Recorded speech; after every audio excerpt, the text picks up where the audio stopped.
একটা দেশ তখনই শক্তিশালী হয় যখন দেশের মধ্য এবং আর সাধারণ মানুষ মাস শেষে হিসাব মিলাতে গিয়ে কপালে চিন্তার ভাঁজ পড়ে না। জিডিপির খাতের চেয়ে বড় হলো একটা সাধারণ পরিবার যেন তার সীমিত আয় দিয়ে ডাল ভাত খেয়ে শান্তিতে বেঁচে থাকতে পারে। দেশকে শক্তিশালী করতে হলে আগে মানুষের শিক্ষা চিকিৎসা খরচ কমাতে হবে, নিত্য প্রয়োজনীয় পণ্য বাজার থেকে সিন্ডিকেট খাটাতে হবে, দাম সাধারণ মানুষের নাগালের মধ্যে আনতে হবে।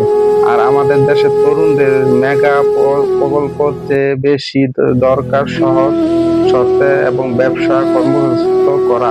মনে রাখবেন, দেশের সাধারণ মানুষের রান্নাঘর যখন সুরক্ষিত থাকে তখন দেশের অর্থনীতি স্টেবল এমনিই শক্তিশালী হয়ে যায়। সাধারণ মানুষকে শান্তিতে রেখে উন্নয়ন সম্ভব করা যায়।